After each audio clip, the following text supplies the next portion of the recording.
Bonjour. That's my Creole hello. Bonjour. It's not bonjour. Bonjour. It is a brand new Loftus Party. You have found it, America. It's Michael Loftus here with my buddy Andrew Apple. Say hello there, Andrew. Hello, Michael. How are you doing on this fine Sunday? It's a frustrating Sunday. As we record this, it's the whole Baton Rouge thing is going down, and you know me, I want answers. I want solutions. I don't like to wallow around in confusion. I don't want to point fingers. I don't want to reach decisions. I want to be calm, cool, and level-headed about this whole thing. It just looks bad, Andrew. It looks really bad. Yes, it does. And some people are dead. Some police officers are dead, and I'm tired of that happening, and I'm tired of like thoughts and prayers because it turns into a hollow gesture. I mean, truly, my thoughts and prayers, it's horrible to say it, but like my thoughts and prayers are with them. I pray for the families of the victims and all of that. It just feels so hollow. I'm an American. I like to do stuff. I want to say, here's the problem, here's the solution, let's go. And that's a great way to look at this. And having to wait is just driving me bonkers. So, as hollow and horrible as it sounds, my thoughts and prayers do go out to the victims. I feel horrible for those cops. That is not an easy job. And here we go. My knee-jerk reaction? Let's go knee-jerk reaction, and then we can look back at this, and it'll be a case study in what not to do. I think the cops should just, like, blue flu it. Just totally blue flu it tomorrow. We're not going. We're not going. Enjoy life without us, America. Now you'll see how important we are. And let a couple of cities burn, and then everybody will go, oh, we miss you, policeman. Please come back. You made our lives better. It just makes me sick. And it's such a big week. There's so much going on this week. There's so much other stuff that I want to talk about. My goodness. The Nice attack, how horrible was that? That was pretty horrible. And we don't quite know what's going on. There's not a lot of information coming out because first they said it was ISIS. Now they're saying it's not ISIS. Now they're saying, well, he was an ISIS sympathizer, but he wasn't directly associated with them. And France isn't giving us any information about it. I know they've made a couple more arrests. And I tell you, I don't think ISIS has membership cards. You know, I don't think you sign up for ISIS and you get an official membership card and you don't get your picture taken next to some hottie in a hijab or whatever. I think the dude was radicalized. I think that's safe to say. I think these kind of attacks with vehicles have been going on in Israel for a long, long time. Yes, they have. This guy just did it on a much bigger scale. So, yeah, he might not be affiliated with ISIS. I think it's safe to say he wanted to be. But here's the little bit of optimism in this. They let his wife go. They arrested his ex-wife. They questioned her and they let her go. That dude tried to do some Sharia law bullshit on her. I guess he smacked her around and she said, no, thank you. I'm leaving. So I celebrate that lady. She is awesome. But the Nice thing, here's the other thing I'm sick of. There's going to be a lot of complaining on my end here today. The tragedy in France. Like, it's murder. I know I said it last week, and I will keep saying it's just straight up murder. That tragedy is something else completely. And then I don't like to be reactive to this. Some moron on some news outlet, I think it was MSNBC, was like they didn't have any barricades up. They didn't have any. Oh, really? We're gonna blame security. We're gonna blame traffic cops in Nice. Like, I hate it when they blame the victim.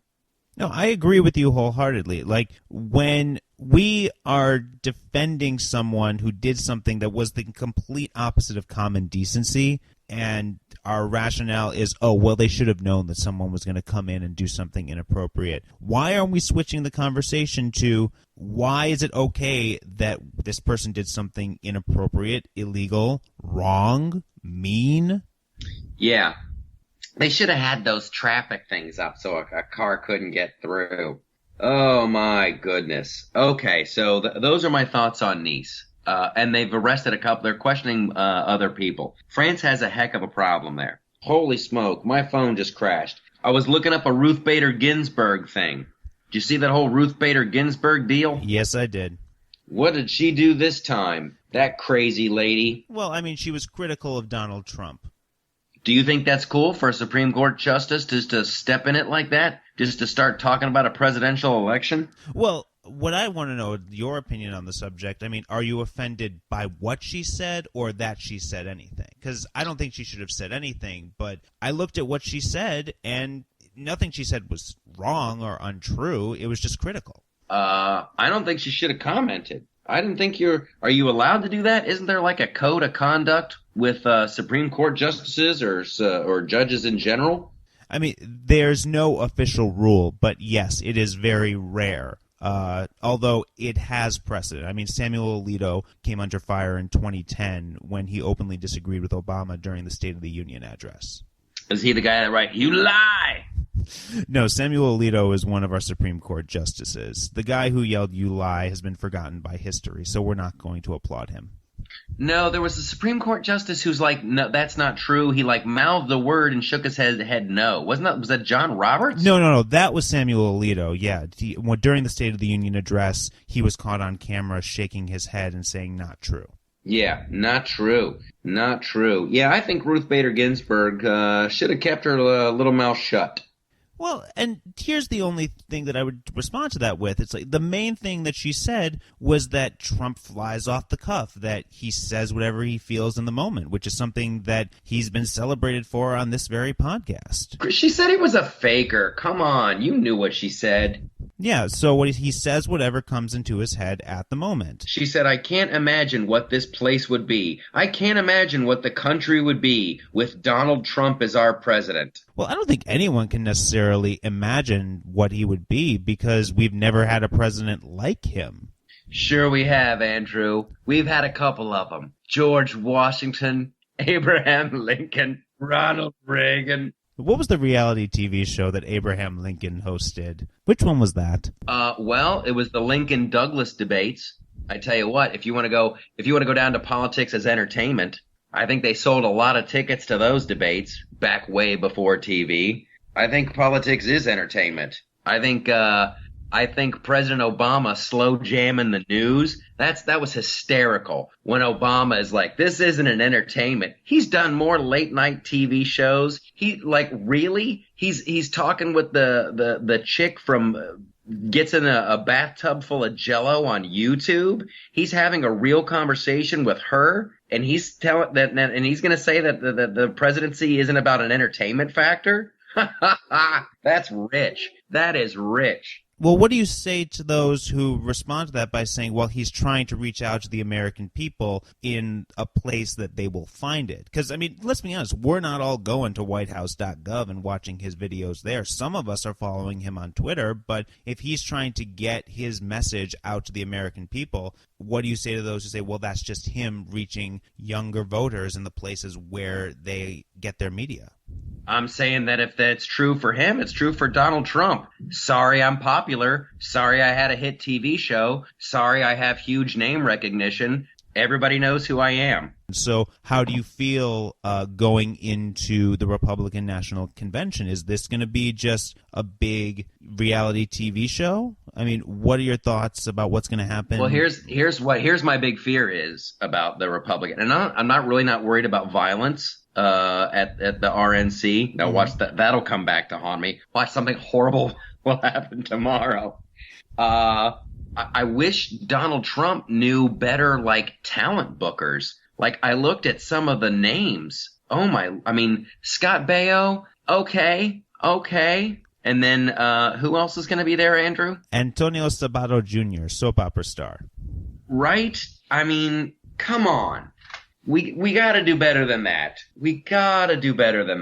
Although here's the good thing about Antonio Sabato Jr. and here's the good thing about Scott Baio. Those dudes are actors, and I think they're going to look at ease, and they're going to hopefully perform well. Hopefully they will act their way into something fantastic. But right now, I'm not blown away by the names. Well, we should at least point out that Trump has done something very progressive because he got PayPal co-founder Peter Thiel to step up, and he's going to be only the third person to ever speak at the convention who is openly gay, and the first person to do it on the main stage. That's a good thing. Yeah. That's fantastic. Absolutely.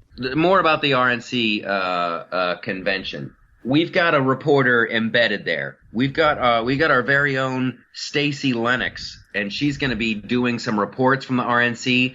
So go to the Flip Side Facebook page. She's going to be doing some live streaming. We're going to be tweeting with her on Flipside Loftus. That's going to be a lot of fun. So when things do happen at the convention in Cleveland, we're going to have it first with Stacey Lennox. I'm looking forward to that. Stacey's a lot of fun. Stacey is a good time. She is quite the awesome human being. You got Bikers for Trump showing up. Yes, you do. Boy, that's got me nervous. That's got me nervous. Why is that? Those bikers. I like me the bikers. I'm a huge fan of the motorcycle clubs. I want cooler heads to prevail. Please don't start anything. You can end all of it. It's like I tell my kids, this is how I was raised. You're not allowed to start a fight. You're not allowed to hit first. But if somebody hits you, you should just end the fight. Just jump in and make sure it's over. So Bikers for Trump. Do not swing first. But boy, if you get hit back hard. Not that we promote violence on the Loftus Party. No, violence is never the answer unless Nazis are trying to take over the world. Then violence is the answer. Violence is never the answer unless someone's trying to kill you. And then violence is the answer. And if the Japanese are trying to take over the world, violence might be the answer. Actually, I'm going to take it back. Sometimes we do promote violence on the show. Sometimes violence is the answer. All right. So speaking of nonviolence, speaking of speaking in general, we have former presidential candidate Ted Cruz will be given time to speak at the Republican National Convention. Yay! What do you think he's going to say? I think he's going to try to do like a Ronald Reagan thing. When Reagan didn't get the nomination one time, I guess he spoke at the convention and he just wowed everybody, and everybody's like, oh, we got to go with that Reagan fella the next time around, which is what they did. So I don't know how Ted Cruz is going to try to do it, but if I were him, I would be trying to set myself up for 2020. I would have my fingers crossed that Trump was a complete and total disaster and that Hillary just wins in a landslide. And then I would wrap myself up in a big blanket of, you could have had me, America. You could have had me. But here's the sad reality. It's never going to be Ted Cruz. I hear he's the nicest guy in the world. I hear he's a super sweetheart. And when you meet him, it's fantastic. However, there's something about that dude that comes across as just too, like, I want to pick my words very carefully here. I don't find him to be trustworthy. I feel like he's selling something. You know what? If he was the guy, I'd vote for him. Okay, well, let me ask you this, because obviously you are the spokesman for making the Republican Party awesome. Yeah. If it were Hillary Clinton versus Godzilla. All right, let's say Godzilla. Who do you vote for? Oh, I'd go for Hillary Clinton because Godzilla, he's just a monster. All right, now, is there any Republican who they could put in against Hillary Clinton? And obviously we're talking active Republican here, or celebrity. I don't know if you wanted to pick Chuck Norris as an option. That would be okay. But is there anyone that the Republicans could run against Hillary Clinton that would make you say, I think Hillary's a better option? Not really. Nobody jumps out at me. What Hillary Clinton represents to me and what the Democrats represent to me is that big government is the solution, which it never is. It just never is. It's a giant waste of money machine. That's all it is. And it's being proven right now. Like, Hillary Clinton spent $40 million. She has run 30,000 ads already. 40 million bucks she spent. And it's pretty much a tie. You know how much money Donald Trump has spent? You know how many ads he's run? Hardly Zero. Any. Yeah. Zero. That dude, $0, and it's a tie. I like those results.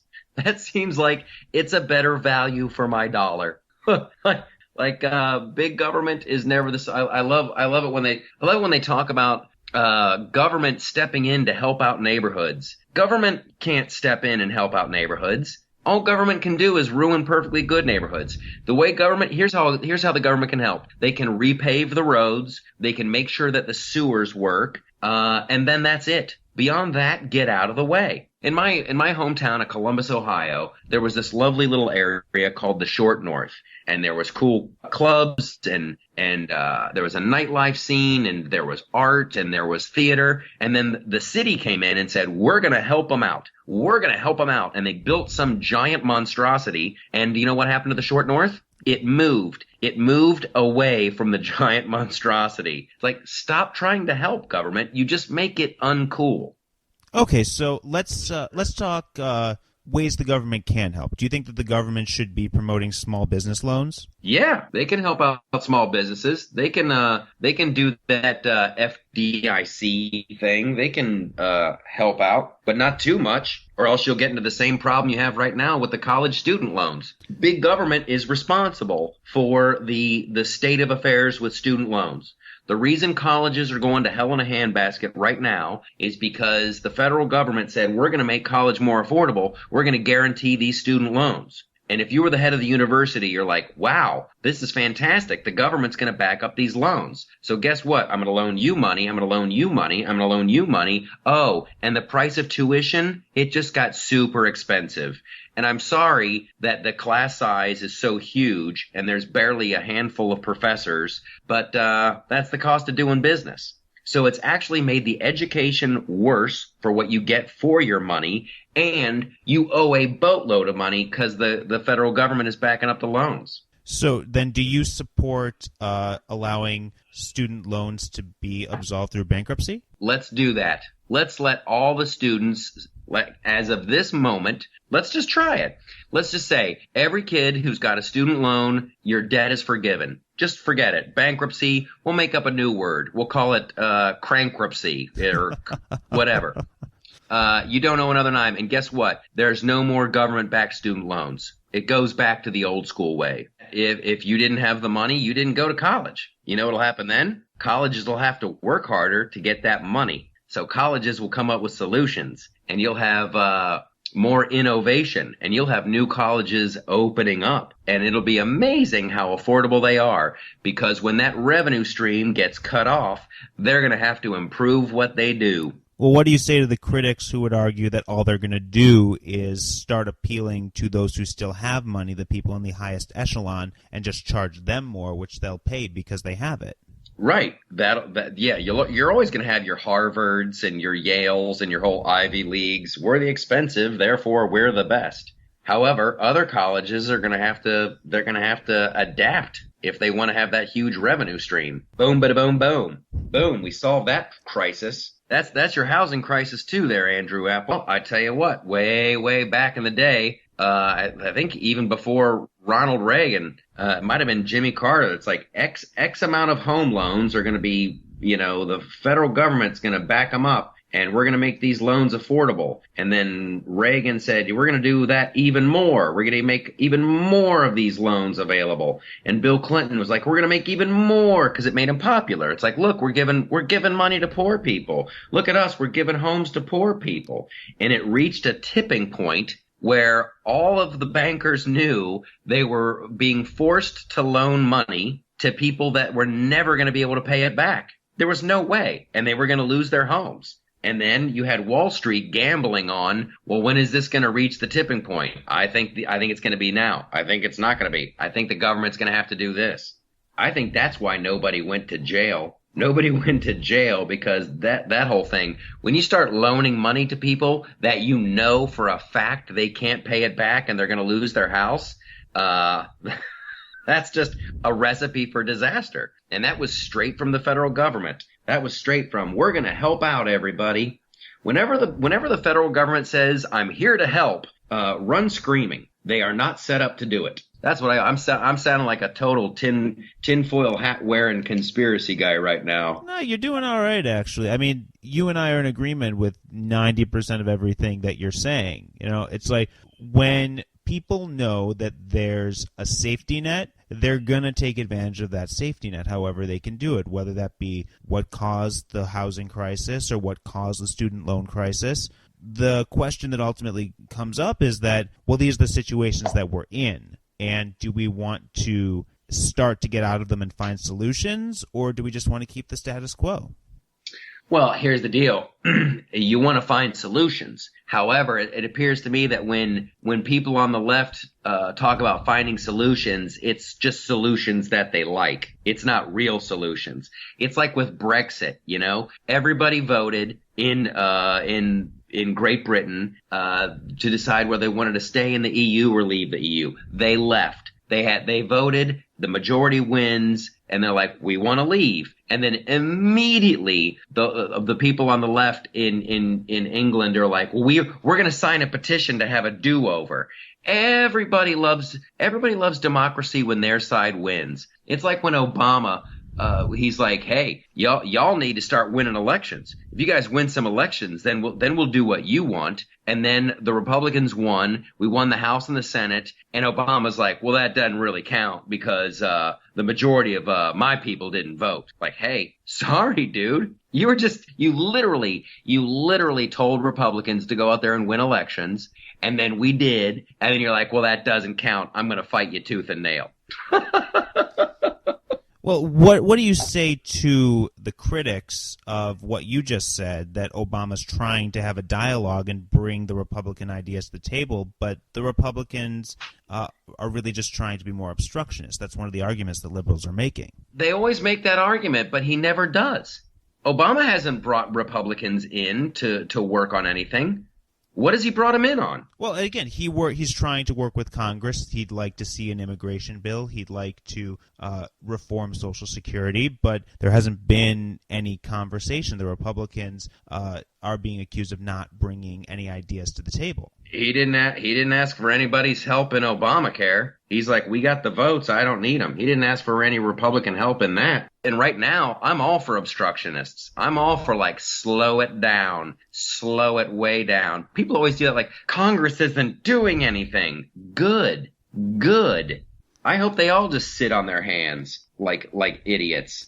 And we should comment that they are actually sitting on their hands right now because they're on vacation this month. So nothing bad is going to happen right now unless it happens at the Republican National Convention. Well, they had that moronic sit-in. Boy, that's the thing to do. Like right after Orlando, a bunch of Democrats had that giant sit-in. We're not going to leave till we pass legislation. Are you crazy? Are you crazy? Is that when you want to pass a law, when you're that like hyped up with emotions? That's like the villagers in Frankenstein land going, the monster's loose. We got to pass. It's like, go burn down the castle. How about you wait, and how about you find out Frankenstein's monster is just misunderstood, and Frankenstein's monster is actually a pretty nice guy. How about that? Well, can I actually pivot to someone who's already being attacked before we've had a chance to hear what he really has to say? Do it. Who's getting attacked? Mike Pence. Mike Pence. I tell you what, I saw the announcement the other day on the news. Donald Trump comes out there and he's in classic Trump form, and he's riffing and he's lying, crooked Hillary, and he's like, we're going to make America great again. And he's just like talking to the crowd. And then he introduces Mike Pence, and then Mike Pence comes out and is just such a boring, by the book politician. He's got the cadence. He's got the little catchphrase. You can see like he's got a line that he thinks is going to be popular. And so he waits for the applause, but the applause don't come, and then it's kind of awkward. And everybody's like, oh, Mike Pence, he's such a great pick. And he probably is. You know, if it calms down a bunch of the never Trump people, if it calms down the rest of the party, then I guess he's a good pick. But I tell you what, that guy is a snooze fest compared to Donald Trump. He's got this one line. He says, I'm a Christian, I'm a conservative, and I'm a Republican, in that order. and he said it before, and usually it gets a big applause line. It gets like an applause break, right? In comedy, you say it's an applause break. Mm-hmm. He tried it. He tried that thing out after Trump. I'm a Christian, I'm a conservative, and I'm a Republican, in that order. And then he waited, and nothing happened. And then he just had to keep going. Oh, boy. He's got a lot to learn.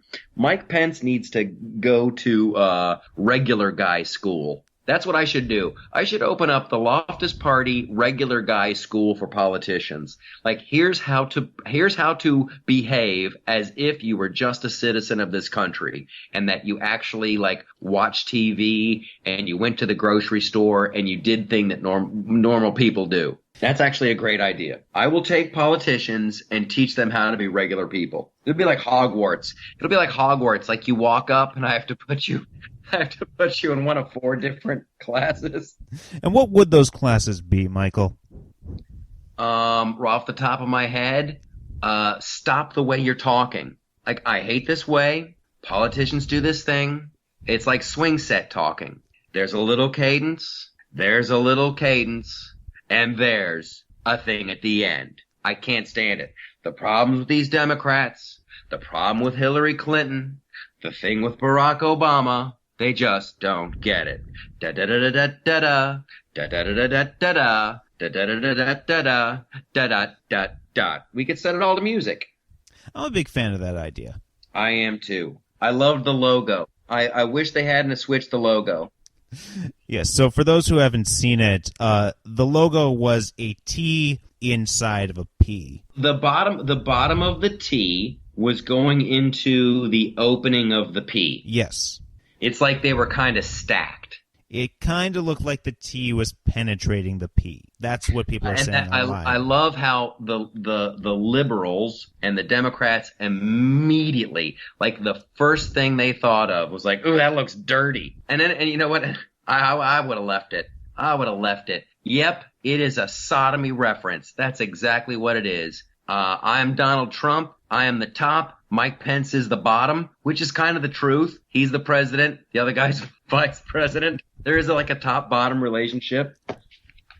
It is wonderful. I've seen some Hillary stuff. Some people with her thing where, like, you got the H, and then there's the red thing going through the middle. Yep.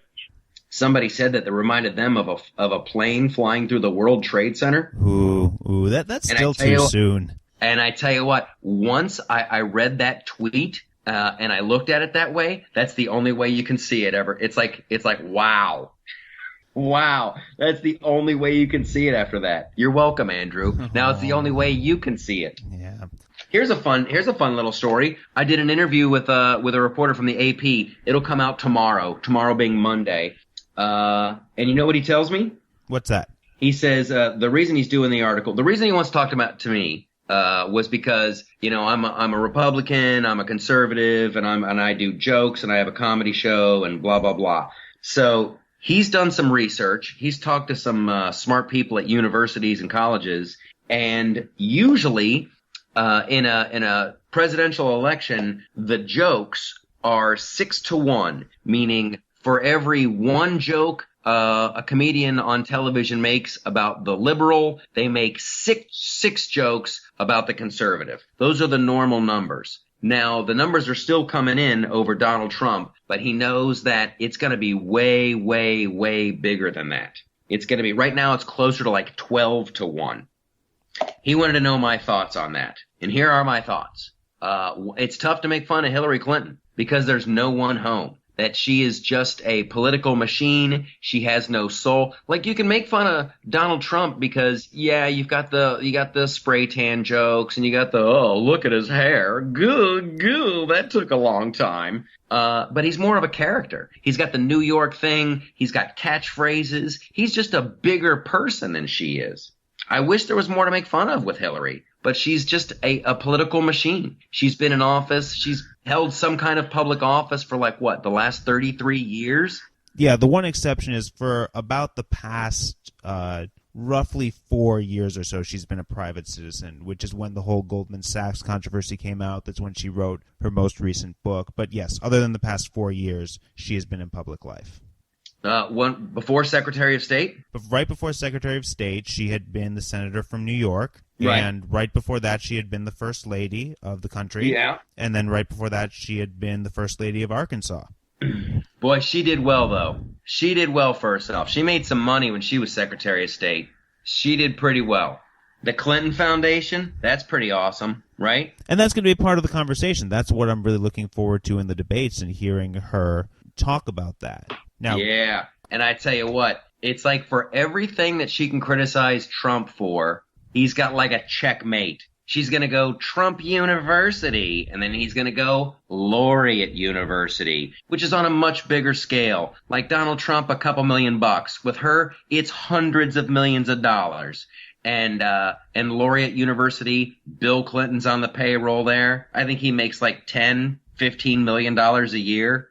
He's on the, like, what does he do for Laureate University? And who funds this thing? And then she'll do the whatever. She'll criticize Trump about Atlantic City. That's what she gave a speech from Atlantic City going like, Donald Trump ruined this city. And then he can go to Libya and he can give a speech from Libya and he can be like, Hillary Clinton ruined this country. It'll be great.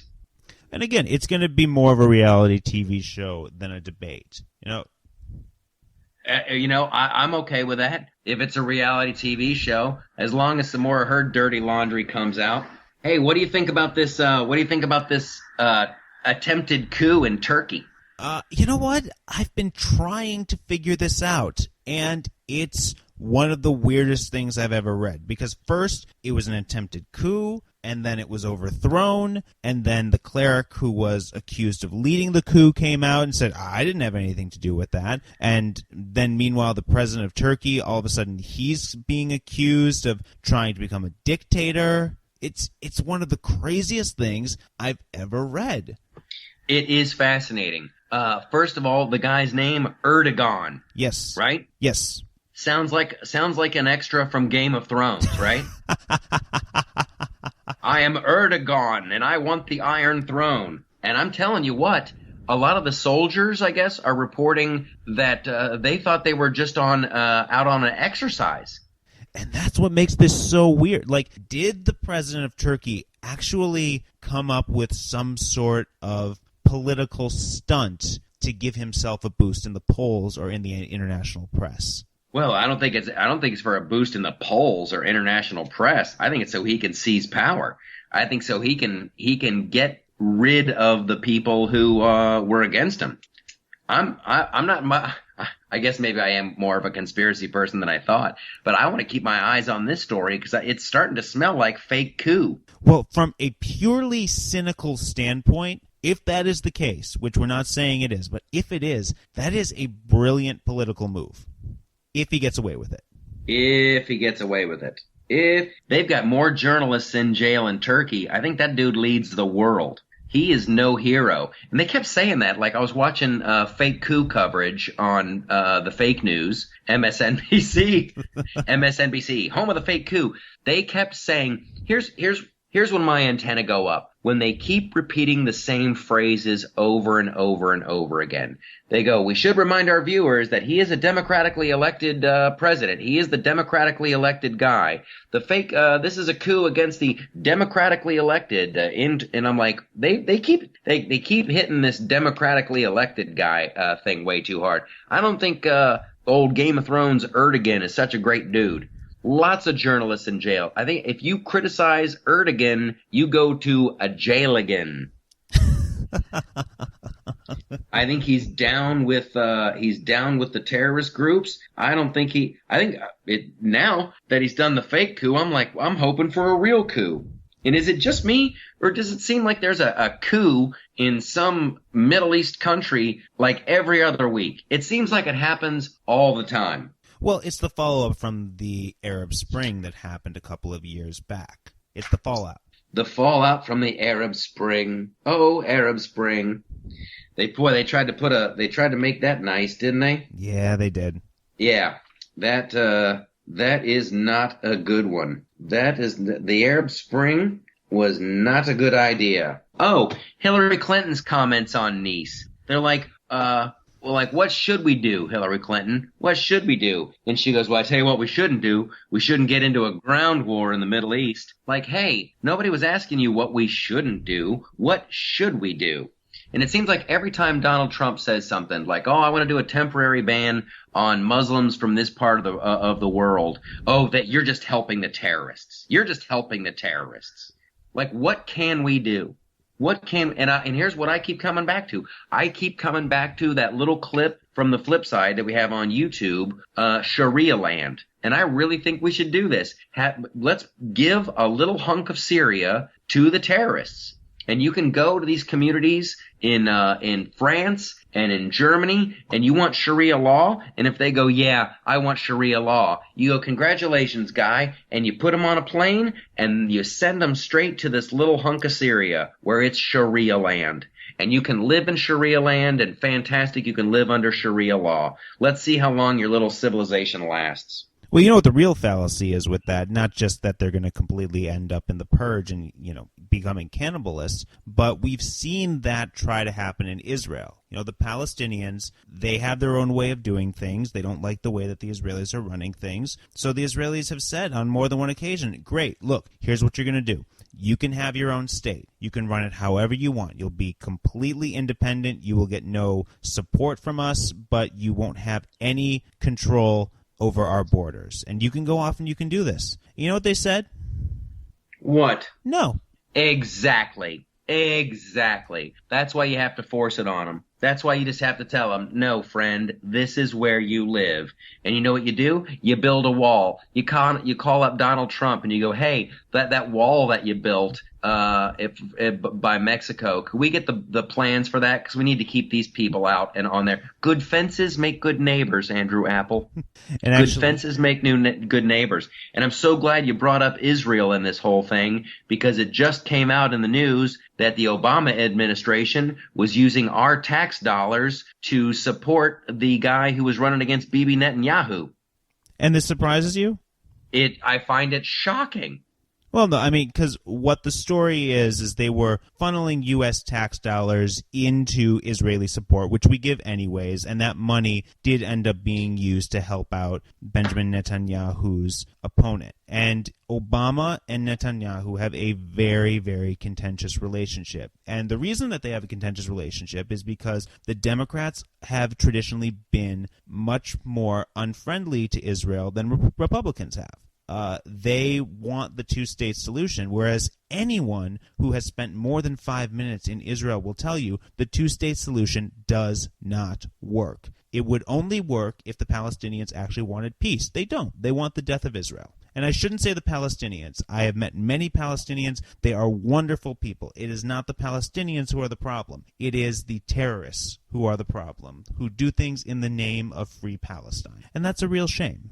Yeah, a shame to say the very least. Do you remember when Obama, you just reminded me of this, like when he was first elected and he was like, you know what, we should roll the borders back to like the 1967 borders in Israel?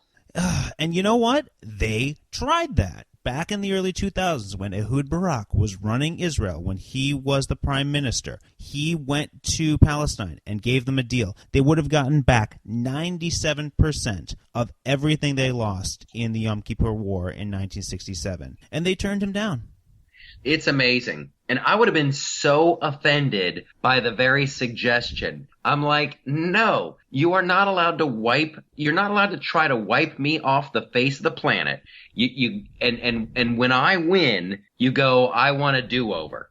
It drives me crazy. I mean, that's the ultimate Michaeltopia right there. That is a Michaeltopia. Now watch, something bad will happen in politics and I'll want a do-over and I'll be the victim of my own. Hoisted on my own petard. It's okay. We don't crucify people in Michaeltopia. No, we don't.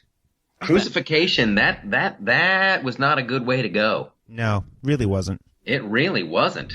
That's a horrible way to kill people. And they're still doing that over there. Which is horrendous. It is horrendous. I mean, and here's another Michaeltopia. Like when we say never again, when people talk about the Holocaust and they're like never again, and then you know for a fact that ethnic cleansing is still going on, and I'm sorry that it's in like Rwanda and it's not it's not the epicenter of the universe. Aren't we morally obligated to do something about it? Absolutely. That was the whole reason that we went into Iraq and Afghanistan in the first place. It drives me crazy. God bless the Kurds. Those Kurds, they're some tough fighters over there. Okay, do you have some? I'm just going through. Okay, I got some good Michaeltopias. But before we get into Michaeltopia, I'm sure there's going to be some of this that we'll edit out. But the some stuff that I want to make sure that gets in, right? Mm-hmm. Is this Star Wars Celebration is going on right now. Sometimes movies just look great. The Suicide Squad. Oh, that's going to be fun. And I tell you, whoever that girl is who plays Harley Quinn. Margot Robbie. Holy moly. I've seen some clips where it looks fantastic, some clips where it's like meh, but for the most part, I think she's the luckiest actress in the world. I'm sure she works very hard, and she's very talented. When I say she's lucky, it's like because she's the one that got the part. I think that this could be a giant shift in female leads. Like, I think that character is going to be so much fun. I just want to see her. I want to see the Harley Quinn Joker movie. Oh, that's already in the works. They're definitely going to make that happen. They've got Jared Leto and Margot Robbie locked up for a little bit so that they can make a couple of really good movies with them. I hope so. And boy, that Jared Leto, he looks like he's going to be a great Joker. I'm so stoked for Suicide Squad. And then last but not least, I'm out here in Long Island. I'm working on this Kevin James sitcom. It's coming along well, by the way. It's coming along. Yeah, it's going to be a funny show. We're doing some funny stuff. So I'm holed up last night. I was going to watch that movie 13 Hours, but it was getting so late. I'm like, I don't want to go to bed angry. And I think the 13 Hours movie is going to make me angry.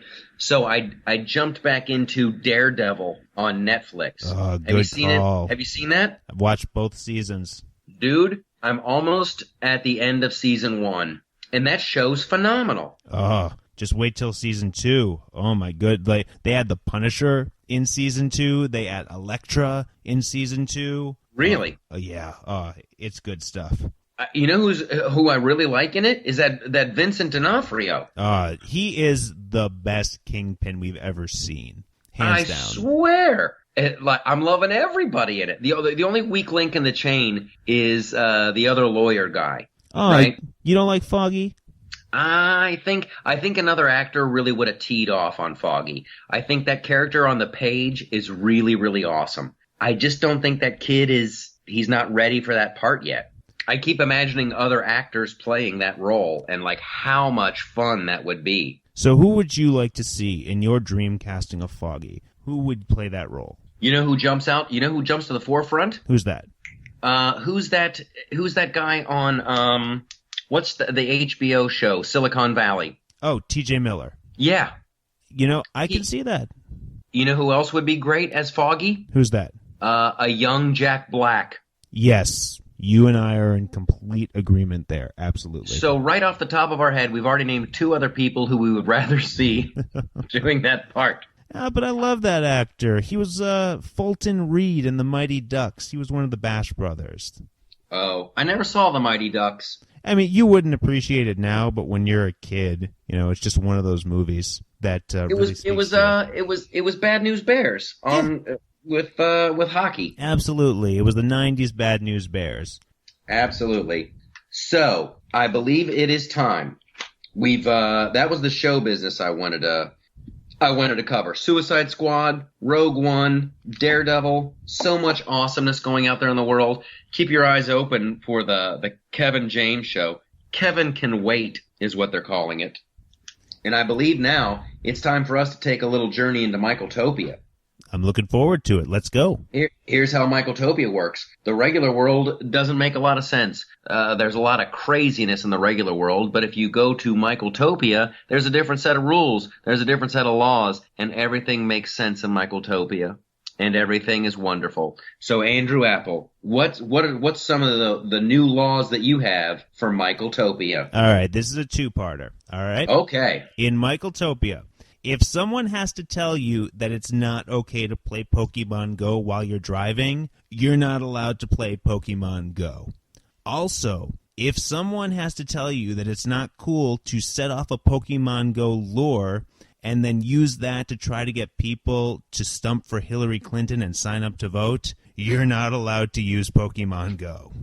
Is that what they're doing? Yeah, Hillary Clinton and her campaign, they got supporters to set off Pokemon lures, and then when they got there, they were trying to get people to sign petitions and stump for Hillary and sign up to vote. So the pro-Hillary people, they're sitting there with their little Pokemon lures. They got a bunch of Pokeballs, and they're trying to capture young voters. Yes, they are. I got a level 2 Latino. Oh. I got a level 4 independent. I got a level 12 Bernie supporter. All right. In Michaeltopia, we do not celebrate the wussy dad.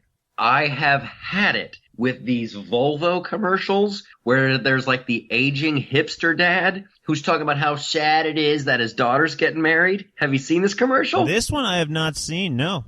It's this hipster skinny dad. He's sitting in his Volvo and he's parked by the lighthouse and he's like, there's times in your life that you're going to be sad. And this is one of those times when you're not ready to let go of your daughter. Moo! And then he stares off into the distance. I want to punch this guy right in the face. Then I want to punch the director. And then I want to bitch slap whoever came up with the idea of the sad dad. Then there's a sequel to the commercial where this wussy dad is in the back seat, and he's like in the back seat with like the kid who's marrying his daughter, and in the front seat is his wife, and she's driving the car. She's driving. She looks in the rearview mirror at like sad dad looking out the window, and she gets like this knowing grin on her face, and then she presses play, and it's some pseudo hipster doofus alt rock song, and hipster dad looks at her in the rearview mirror like, good tune. Like, that's gonna want me to buy a Volvo? Are you out of your gourd? Like, I've never seen – talk about the wussification of an entire gender. What is wrong? When are dudes going to stand up and be dudes again? Look that up. Okay. Yeah. Do you have another Michaeltopia? I have another Michaeltopia. Go for it. In Michaeltopia, you're not allowed to use social media when you don't understand social media. And then you're not allowed to use the excuse, I didn't understand social media when I posted this. So Danny Mathers, Playboy model, is, doing what Playboy models do, what we should all do. She's at the gym, and she's using a Snap Story. Michael, do you know what a Snap Story is? No, I do not. All right, so if you're using Snapchat, you can send pictures and videos to your friends that last up to 10 seconds, and then they disappear forever. Or you can do a Snap Story where any of your friends or anyone in the public can see your videos for 24 hours, and then they disappear forever. I love it. So a lot of Playboy models, a lot of porn stars, a lot of people, they like to use this to sort of share their lives in a more immediate way than you can do on YouTube. So Danny Mathers, she's at LA Fitness working out, and she sends out a Snap Story of a 70-year-old naked woman in the shower with the caption, if I can't unsee this, neither can you. And then she apologizes by saying, oh, you know what, I'm sorry, that was supposed to be a private message, as if that makes it okay. I'm a horrible person, but I didn't want to tell you that I'm a horrible person. And you know what her payment is, Michael? What is her payment? She's been fired by Playboy, she has been banned from LA Fitness, and the LAPD is investigating her right now for using her phone in a locker room, which is illegal. Yeah, you're not allowed to take naked pictures of people who don't know they're being photographed and then post them. Not at all. And what's her excuse, Andrew Apple, that she didn't know? Yeah, her excuse was, I'm new to Snapchat, and I thought I was sending that to a friend privately. So, in your Michaeltopia, ignorance is no excuse. Exactly. All right. So, when Hillary Clinton says that she just acted carelessly and she didn't know, you want her to go to jail, right? Michael, we've been over this. No one says what Hillary did was right. And James... She was ignorant, and ignorance is no excuse. No, it's absolutely not. But you know what? I hate to break it to you, Michael, and this is going to be a tough pill to swallow. Even with what the polls are right now, there's a good chance she's going to be our next president. So you're saying the ends justify the means? No. You're saying it doesn't matter? You don't care? No, you don't care. I didn't She broke the law, and you don't care. I didn't say I don't care. I'm just looking at what the reality is. So you don't care? Michael, I do care. I'm also recognizing that this is the situation that we're in. You know, and we've said this right off the bat from the beginning. I think I've said this on the podcast before, and if I haven't, I'm saying it for the first time now, then so be it. In any election year, 40% of the entire country is going to vote for the Democrats. 40% is going to vote for the Republicans. The candidates are fighting over that 10 to 20%, and that's what they need to win in any given moment. And we can talk about Hillary's emails. We can talk about Donald Trump's tax returns. We can talk about the Clinton Foundation. We can talk about Trump University. We can talk about all of it, and nothing is going to change the mind of 80% of this country. And that, my friend, is why we continue on, because I find it very disturbing when people can just go, yep, this woman, not only did she break the law, not only did she lie about it, she actively lied about it, and she knew she was lying. She lied to Congress. She knew what she was doing. She wasn't forthcoming. She didn't hand over all the evidence. She lied. And everybody is like, that's okay. I do take a little bit of issue with that. I don't think anyone thinks it's okay. I don't think Democrats think it's okay. I don't think that Republicans think it's okay. I think what's happening this year is if you are a Republican, you just feel that Hillary Clinton is not right for this country and you think Donald Trump would be better. And if you're a Democrat, you feel the same way about Hillary. You may not love her, but you feel that she's going to do a better job than Donald Trump. So what both candidates... So here's what I want to know. Here's what I know, and this is why I'm asking you. I was just looking at pictures of Danny Mathers, by the way. Good job. She's a cute girl. Yes, she is. How is Hillary Clinton going to make things better? Are we talking... Like, how is she going to help the country? I think, well, the first thing she's going to do, which she just announced, which I actually really appreciated, she's going to make sure that Citizens United gets overturned. I think that that's been a huge problem in this country, and she's going to make it so that that's not going to be a problem anymore. You and I disagree on this, but I think we need to have a real conversation about the minimum wage, and I think that that conversation is actually going to be had when Hillary Clinton is, if she gets into office. And her platform, which you should appreciate, has a factor to actually create small business loans from the government. And they're not going to have any – they say they're not going to have any regulation about it, whether or not that ends up being true. But I think that if the government can get out of the way, let small businesses have access to capital, I think that's going to be the best thing she could ever do for this country. So she's actively going to get the federal government out of the way. Well, and again, we've talked about this. I don't believe anything she's saying I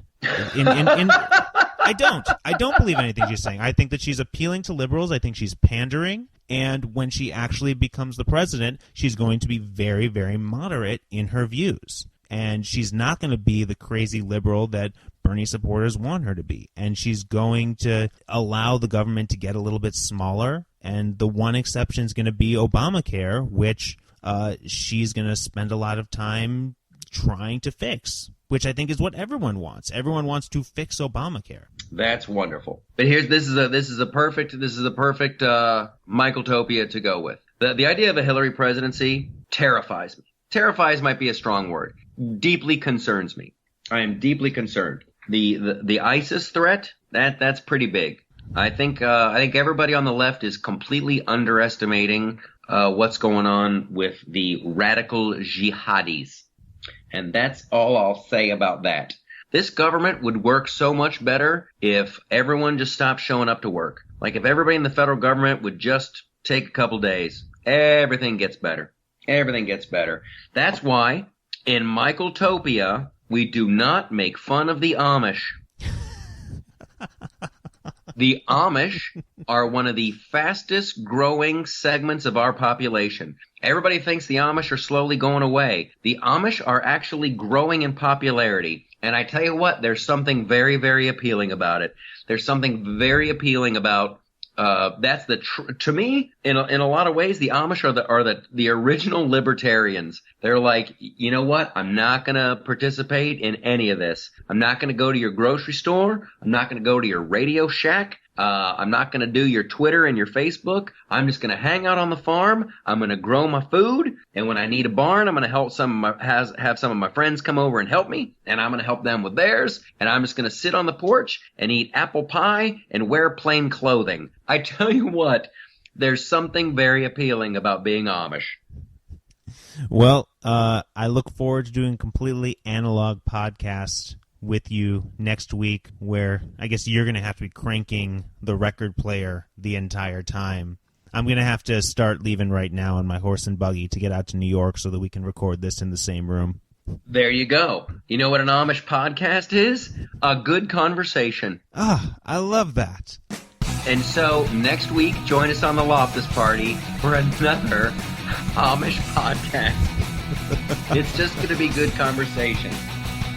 Thank you so much. I tell you what, and I appreciate you guys going to iTunes and leaving the comments and checking us out on SoundCloud and all that good stuff. It's a wonderful thing. Powerful forces are at work.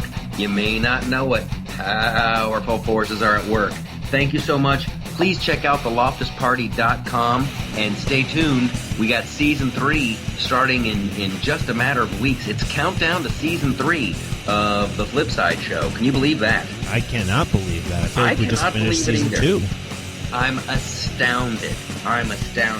So we'll have more news for you, more showbiz, more of everything next week on the Loftus Party. Have a good time, everybody. I love ya.